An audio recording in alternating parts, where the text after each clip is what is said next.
Not only are you losing your f***ing grip on reality, but you're also losing your culture war at home, which is setting back LGBTQ rights decades because you think like this. Che Guevara was living in the mountains, fighting colonialism with rifles, shitting in a hole, and you weirdos are wondering how he feels about when two guys...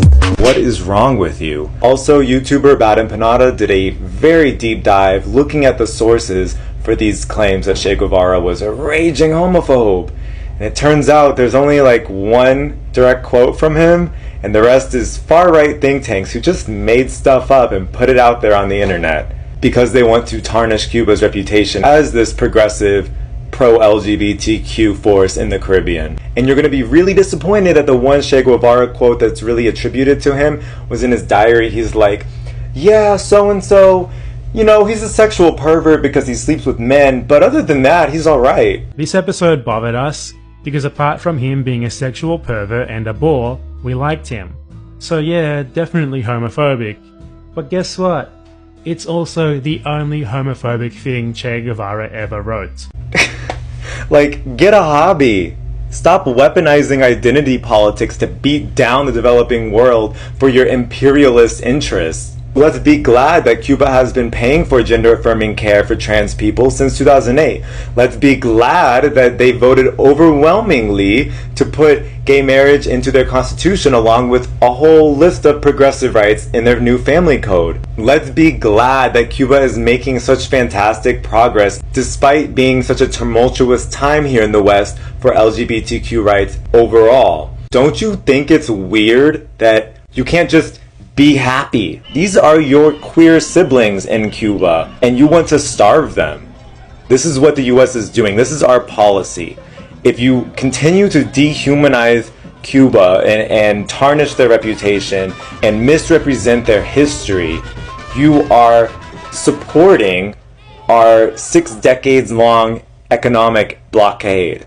You are preventing resources from reaching your LGBTQ siblings in Cuba you are pretending to care so much about. It's incredible to me. But that's it, is that you don't care about them. You don't care that these activists in Cuba have been fighting for decades to achieve these things that we are still fighting for tooth and nail in places like Florida and Texas because you're an imperialist. This was the 50s and 60s. The United States was not a haven for LGBTQ rights then, and it still isn't today. Here in New York City, I have a close friend who had all of his teeth knocked out in an anti-gay hate crime. So, get real. Either you see LGBTQ rights as some kind of societal development, a goal where we get more educated and we have better information out there and we bring everyone to the same page. Either you see it as a societal development or you see it as an excuse to bully other countries that are victims of colonialism and imperialism historically. You see it as something where if these countries don't instantly agree with you on a question that people in your own country don't even agree with you on, if they're still fighting their good fight toward LGBTQ rights, then you say, do whatever you want to them. They deserve economic starvation. They deserve military intervention. These are the very real things you are complicit in when you are weaponizing identity politics like that. And this threatening attitude you have is the reason why people in the developing world correctly see you as a threat. They see LGBTQ rights as just another colonial thing being imposed on their society, because they have a history of this. So stop with this colonizer mentality where you think that you can impose things on people.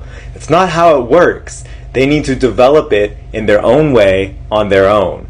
We're seeing that here in the United States even. We could not impose LGBTQ rights and understanding on people. We have a rise of fascism and political unrest and turmoil. We have these things we need to address here that other countries don't need to address necessarily. We have our own hurdles to clear in order to develop LGBTQ equality. Here in the United States, LGBTQ people are being used as a scapegoat so right-wing politicians can get the votes on their very unpopular economic policies where they're just robbing everyday working people, but they get everybody freaked out about LGBTQ people. And that's what gets them to the polls and gets them in power and gets them to enact these policies that are robbing everyday people and making rich people even richer. So we have plenty of work to be done to develop our own LGBTQ rights.